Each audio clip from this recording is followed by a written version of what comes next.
Salut, c'est Greta et dans cette vidéo, je voudrais te partager une discussion très intéressante que j'avais avec une cliente en shiatsu. Et c'est toujours comme ça, c'est 9 cas sur 10 en fait, où effectivement je me rends compte que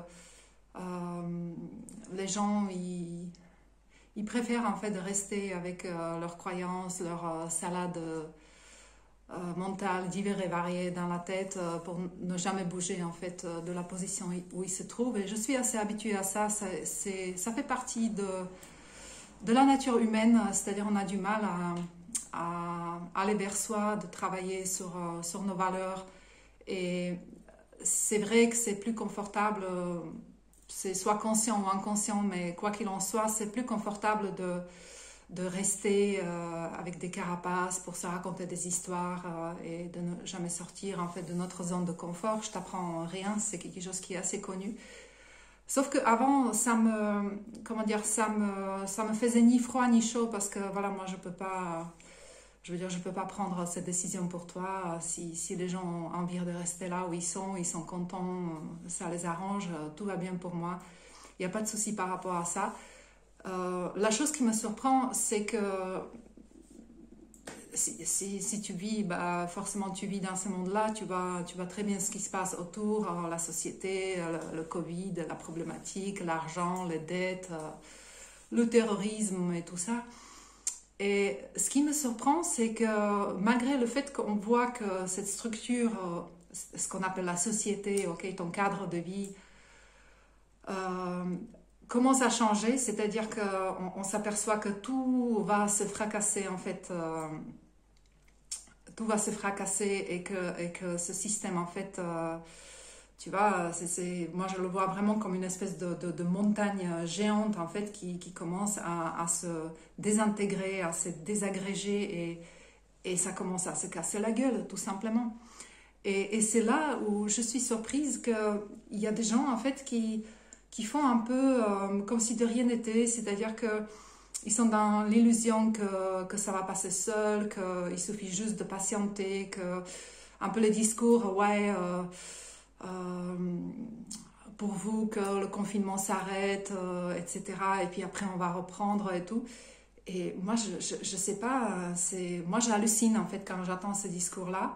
Et c'est très marrant parce que cette perception existe aussi bien chez les gens qui se disent spirituels, c'est-à-dire qui se considèrent comme avec un niveau élevé de la conscience. Et effectivement, ils restent dans un truc un peu, voilà, cool, méditation, voilà, rester dans sa joie intérieure. Et c'est tout à fait OK. Par contre, quand je regarde leur vie, c'est-à-dire qu'ils font un boulot de merde. Donc là, soit ils travaillent voilà, parce qu'ils sont obligés, soit ils ne travaillent pas parce que c'est interdit. Et en fait, ils restent en fait, dans cette structure comme ça. Et, et je ne sais pas, voilà, ils attendent un peu que ça va se passer et que la conscience humaine, la conscience collective va s'élever tout seul et que voilà, quand nous serions un nombre très important, c'est-à-dire une masse de gens hyper élevés, et ben comme ça, on va changer le monde. Je pense que c'est vraiment une illusion parce que si toi, en fait, toi personnellement, tu commences pas à changer ton propre cadre, c'est-à-dire d'une façon très concrète. Je vais te donner un exemple hein, pour que ça te semble pas très perché, mais disons que tu es un salarié, ok? C'est-à-dire tu travailles dans une boîte, tu es un salarié et maintenant, bon, tu vois très bien ce qui se passe, c'est-à-dire que la France est en faillite, il n'y a plus d'argent, mais on imprime de l'argent, donc finalement c'est une espèce d'argent fictif et tout. Mais quoi qu'il en soit, les boîtes seront obligées de licencier et on peut vraiment imaginer que, par exemple, pour qu'une boîte ne soit pas obligée de licencier, elle va essayer de passer un contrat avec les salariés en disant que, OK, on va pas te licencier, mais on va te baisser le salaire à moitié. Et tu vas me dire, mais non, c'est interdit, machin. Mais non, pourquoi ça serait interdit? Je veux dire, si une société serait obligée en fait d'économiser l'argent, si elle serait en faillite Si on ne veut pas qu'elle licencie, je ne vois pas vraiment comment une société, je veux dire, économiquement, je t'apprends rien, mais je veux dire, si elle veut économiser de l'argent, il faut qu'elle diminue ses effectifs. Et donc, je pense vraiment, logiquement, je me dis, en tout cas, si j'étais à la place d'une société, effectivement, pour qu'il n'y ait pas un soulèvement massif, en fait, des gens qu'on va licencier, ben, on va leur proposer un deal. Et c'est-à-dire que si, par exemple, aujourd'hui, tu gagnes, je sais pas, 2300, 2500 euros, on peut très bien te dire, OK, on va te garder, mais tu dois accepter de travailler pour 1500 euros. OK? Donc, c'est un cas très concret.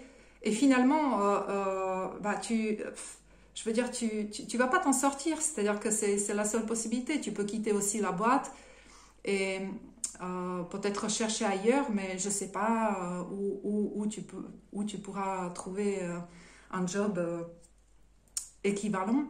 Donc, je sais pas, hein, il y a un problème. C'est-à-dire que si tu te penches pas vraiment sur des choses réelles, bah, tu peux rester effectivement dans ton canapé et faire des méditations collectives et tout ça. Il ne se passera pas grand-chose pour toi.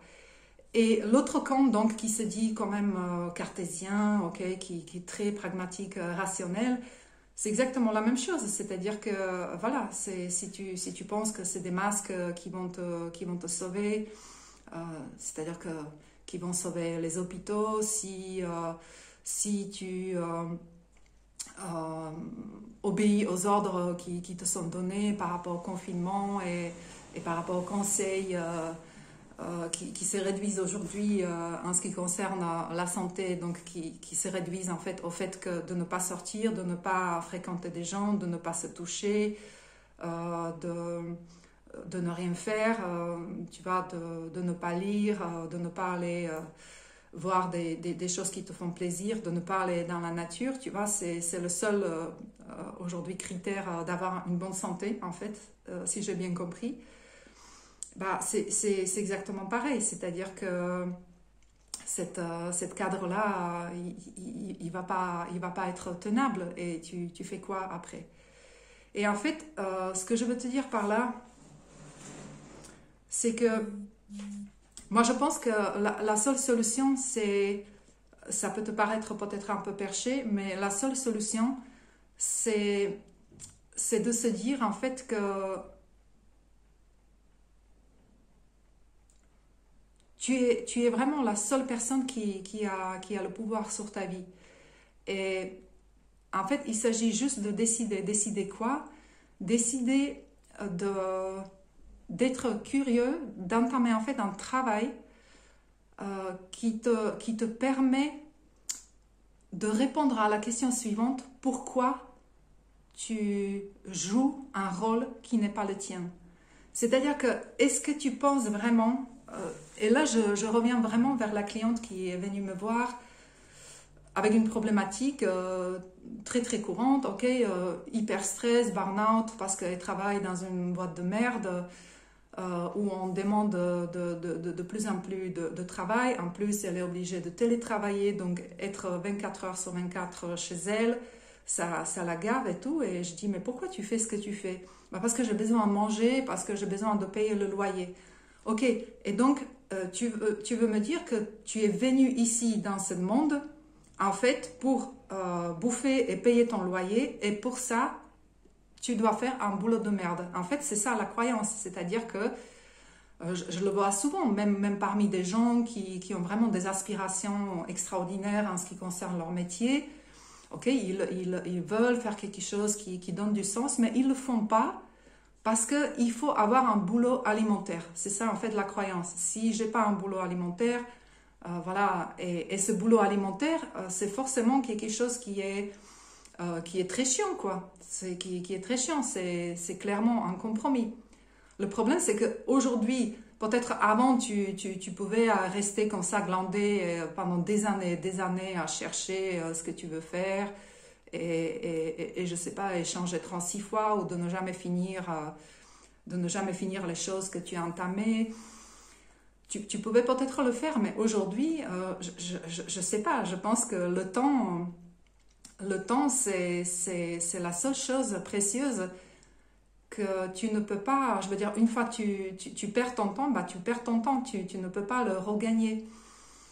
Et je sais pas, je peux te paraître peut-être un peu alarmiste ou je n'en sais rien, mais en tout cas, moi, je le vois vraiment comme ça. C'est vraiment le temps pour te poser sérieusement la question, pourquoi tu fais ce que tu fais? Est-ce que ça te va? Et qu'est-ce que tu peux faire pour changer ça? Au lieu de vouloir en fait attendre que les autres vont changer quelque chose ou que ça va se bien passer ou non, non, non, non, non, ça sera pas... C'est terminé. Cette histoire de Covid qui est arrivée nous a montré clairement que déjà, les gens, tu vas avoir deux catégories de gens, c'est-à-dire tu vas avoir les gens qui vont réfléchir qu'est-ce qu'ils vont consommer, non seulement au niveau de l'alimentation, c'est-à-dire une alimentation vraiment de très bonne qualité, donc ils vont peut-être se mettre à produire leur nourriture par eux-mêmes, ou peut-être ils vont effectivement acheter chez des gens dont c'est la passion, donc les agriculteurs bio.